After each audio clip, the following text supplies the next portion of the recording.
आम आदमी पार्टी के नेता कह रहे हैं कि राघव चड्ढा गद्दार नंबर 1, लेकिन अंदर की खबर तो कुछ और है। राघव चड्ढा गद्दार नंबर 1 नहीं है, खेल तो किसी और ने खेला, मास्टरमाइंड कोई और है, ऑपरेशन लोटस को अंजाम देने वाला चेहरा कोई और है।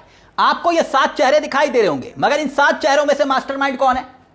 आप भी आकलन करेंगे तो आपके दिमाग में आएगा कि ये राघव चड्ढा ने ही सबको एकजुट किया होगा और फिर ये सब बीजेपी में शामिल हो गए। नहीं, खेल अंदर का कुछ और बताया जा रहा है। राघव चड्ढा बीजेपी को ज्वाइन कर रहे हैं, ये तो लगभग 2 महीने से चर्चा हो रही थी। जिस तरह की उनकी बॉडी लैंग्वेज, जिस तरह से बीजेपी के प्रति उनकी मोहब्बत दिखाई दे रही थी, ये तो लगभग साफ था कि वो बीजेपी में जा रहे हैं। तो फिर आखिरकार वो कौन था जिसने ये पूरा खेल खेला? समझिए, आम आदमी पार्टी के 7 सांसद राघव चड्ढा के साथ केजरीवाल को धोखा देकर एक एक करके चले गए। अब बड़ा दिलचस्प सवाल यह है कि आखिरकार इन सब पूरी गेम के पीछे वो कौन खेल खेल रहा था? सबसे पहला नाम आता है किसका? अशोक मित्तल का। तो अशोक मित्तल ही क्यों गए? आपके मन में भी सवाल आएगा। भाई, इनको तो बहुत बड़ा जिम्मा दिया था अरविंद केजरीवाल ने। ये लवली प्रोफेशनल यूनिवर्सिटी के बड़े अंपायर इनका है, बड़े बिजनेसमैन है, डिप्टी लीडर बनाया था अभी कुछ दिनों पहले ही। राघव चड्ढा की जगह इन्हीं को तो बनाया था। तो फिर ये क्यों गए? पॉइंट नंबर 1, पिछले कुछ दिन पहले इनके यहां पर पड़ा था ईडी का छापा, ठीक इनके ठिकानों पर। तो फिर हुआ क्या? आम आदमी पार्टी के जो मंत्री थे उनके यहां पर भी छापा पड़ा पंजाब में। तो क्या एक मैसेज, एक संदेश, बड़े बिजनेसमैन, बड़ा पैसा इन्वॉल्व, तो तुरंत क्या हुआ? ये बीजेपी के दरबार पहुंच गए, यानी कि बीजेपी की चौखट पर। आप समझ रहे हैं, ये खेल नंबर 1 था। अब आइए दूसरा किरदार। अभी मास्टरमाइंड बताएंगे आपको। अब आपको दिखाई दे रहा होगा इस लिस्ट में राजेंद्र गुप्ता है, विक्रमजीत सहनी है, तीसरे और छठे नंबर पर ये नाम आपको दिखाई दे रहे होंगे। विक्रमजीत सिंह सैनी बड़े व्यापारी हैं, पंजाब से आते हैं। आम आदमी पार्टी में कुल मिलाकर 10 सांसद हैं राज्यसभा की, और 10 में से 7 सांसद पंजाब से हैं। अब गौर करिएगा, पंजाब से, और अब 6 पंजाब से जो आते हैं वो शामिल हो गए। बलबीर सिंह सचिवाल, उन्होंने बीजेपी जो है ज्वाइन नहीं की, या बीजेपी ने उनको लिया नहीं। अब आप कहेंगे क्यों? क्योंकि वो बीजेपी की राजनीति में जनाब फिट ही नहीं बैठते। विक्रमजीत सिंह दरअसल है जो है, विक्रमजीत सिंह सैनी की अगर मैं बात करूं, एक बड़े व्यापारी है। विक्रमजीत सिंह जिनके पास अच्छा खासा पैसा है, विक्रमजीत सिंह सैनी, इससे पहले अशोक मित्तल के यहां पर जब छापा पड़ा था तो सवाल उठ रहे थे कि क्या अगला नंबर विक्रमजीत सिंह के यहां है। राजेंद्र गुप्ता का नाम सामने आया, होटल्स हैं, व्यापार है, बहुत बड़ा एम्पायर है, और बहुत बड़े पैमाने पर आम आदमी पार्टी में इनकी इन्वॉल्वमेंट की बात आती थी। बीजेपी को बहुत सारे लोग कहते हैं कि भाई ये पार्टी जो है ना, एक फैक्ट्री की तरह चलती है। फैक्ट्री का मतलब यह है कि यहां पर धड़ाधड़ सरकार गिराओ, सरकार बनाओ, नेताओं को लाओ, नेताओं को तोड़ दो। तो बीजेपी की इसी मुहिम को हमारे देश की होनहार मीडिया नाम देती है ऑपरेशन लोटस। ऑपरेशन लोटस, बड़े बड़े किरदार इसमें दिखाई देते हैं, लेकिन इस पूरी कहानी के पीछे का किरदार कौन है? संदीप पाठक। संदीप पाठक एक नाम, यह बहुत इंटरेस्टिंग नाम है।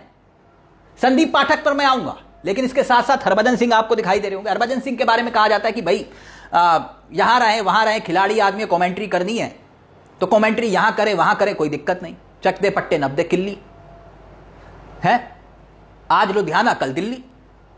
और केजरीवाल के ब्रेन माने जाते थे ये जनाब संदीप पाठक।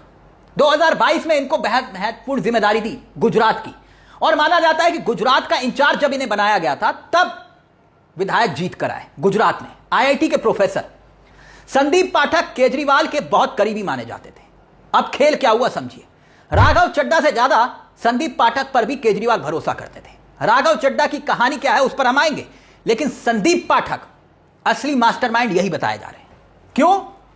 क्यों? क्योंकि खबर यह है कि गुजरात का जब चुनाव हुआ था तब संदीप पाठक की स्थानीय नेताओं के साथ वहां पर इस कदर विवाद हुआ, झड़प हुई कि उसके बाद 2022 के बाद संदीप पाठक ने गुजरात जाना छोड़ दिया। संदीप पाठक के लगभग पार्टी में, बीजेपी में जाने की 8 महीने पहले ही पटकथा लिखी जानी शुरू हो गई थी। 8 महीने कैसे? 8 महीने पहले जब दिल्ली का चुनाव हुआ था तब उस वक्त इनको प्रभारी मंत्री तक नहीं बनाया गया था। संगठन के आदमी रहे, कभी अरविंद केजरीवाल के खास रहे, और फिर जब इनको जिम्मेदारी ही नहीं दी तो इनको खटकने लगा। फिर एक एजेंडा, एक प्रोग्राम तैयार हुआ ये सारे जितने बगावती नेता थे ये सब साथ आए। खबर यह है कि उत्तराखंड के बीजेपी के एक बड़े नेता को फोन किया गया, जो कि दिल्ली की राजनीति में सबसे बड़ा दखल रखते हैं, अमित शाह के बहुत खास हैं, अमित शाह के सबसे विश्वसनीय हैं। उनसे बात हुई, हरी झंडी मिली और फिर खेल शुरू हुआ। अब अगला नाम देखिए, एक नाम है स्वाति मालीवाल का, दिखाई दे रहा है आपको स्वाति मालीवाल। अब ये भाजपाई क्यों हो चुके हैं, ये खैर इनके बारे में ज्यादा चर्चा करना टाइम खराब करने वाली बात है। स्वाति मालीवाल की राजनीति आप जानते ही हैं, लेकिन जो दिल्ली से आम आदमी पार्टी के पास अब राज्यसभा के 3 सांसद बचते हैं, बलबीर सिंह पर्यावरणविद, इनको लेकर कोई फायदा नहीं होता क्योंकि बलबीर सिंह जो है पर्यावरणविद हैं तो ये बीजेपी के खांचे में फिट नहीं बैठते। एनडी गुप्ता बिजनेसमैन है, दिल्ली के हैं, कब ये भी कुछ मालूम नहीं।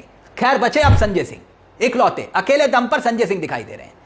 तो पंजाब चुनाव की तैयारी सीधे तौर पर यहां पर शुरू कर दी गई है बीजेपी की तरफ से। अब सुनिए आम आदमी पार्टी के नेता सांसद संजय सिंह क्या कुछ कह रहे हैं, सुनिए जरा। और अमित शाह जी से मैं कहना चाहता हूं, मोदी जी से कहना चाहता हूं, यह घिनौना खेल जो आम आदमी पार्टी के साथ आपने खेला है, यह घिनौना खेल जो पंजाब की जनता के साथ आपने खेला है, यह भगवंत मान की सरकार को रोकने का, उनके काम को बाधित करने का जो आपने प्रयास किया है, आपको भी इस गद्दारी और धोखेबाजी के लिए पंजाब की जनता कभी माफ नहीं करेगी। और सब देख रहा है कौन कहां से कैसे उठ के किसको कहां से कहां पहुंचाया गया। तो इसलिए आज मन बहुत व्यथित है, दुखी है इस बात के लिए कि एक अच्छी सरकार पंजाब में चल रही है, भगवंत मान जी वहां के लोगों के लिए अच्छा काम कर रहे हैं, शिक्षा पे, स्वास्थ्य पे, बिजली पे, पानी पे, सरकारी नौकरियां देने पर ये सारे काम कर रहे हैं।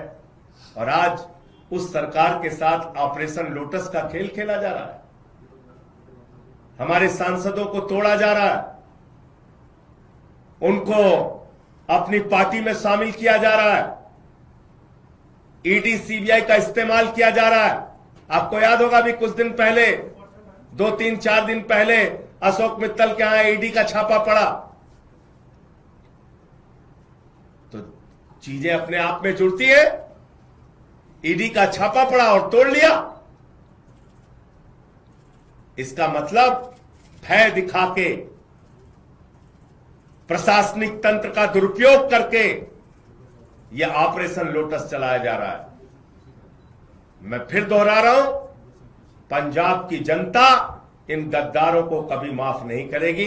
राघव चड्ढा की विचारधारा क्या है? विचारधारा को लेकर हम आए थे, राघव चड्ढा ने यही कहा ना, पार्टी को छोड़ते हुए आम आदमी पार्टी जो है अब उस विचारधारा पर काम नहीं कर रही। तो सवाल यह है जनाब राघव चड्ढा जी, आपकी विचारधारा क्या थी? भारतीय जनता पार्टी के खिलाफ ही आपकी विचारधारा थी ना। आप तो इसी मोदी और अमित शाह के खिलाफ बोल बोलकर इतने बड़े नेता बन गए। यानी आपकी विचारधारा बीजेपी के खिलाफ थी, अब वही विचारधारा आपकी अंतरात्मा को जगा रही है। तो ये कौन से राष्ट्र के नाम पर और विकास के नाम पर आपने समझौते किए, ये देश की जनता समझ रही है। एक समय था जब राघव चड्ढा क्या कहते थे मालूम है? भाजपा गुंडों की पार्टी है। कौन? यही राघव चड्ढा कहते थे, ये बीजेपी गुंडों की पार्टी है। और आज वही राघव चड्ढा इसी भारतीय जनता पार्टी की बेला में शामिल हो गए। तो ये सीधे तौर पर पंजाब चुनाव से पहले की तैयारी है। और अब सीधे तौर पर राघव चड्ढा, जो ये सारे किरदार आपको दिखाई दे रहे हैं, इनमें से दिखाई दे रहा होगा कि राघव चड्ढा मेन है, लेकिन माना जा रहा है कि मास्टरमाइंड कोई और है।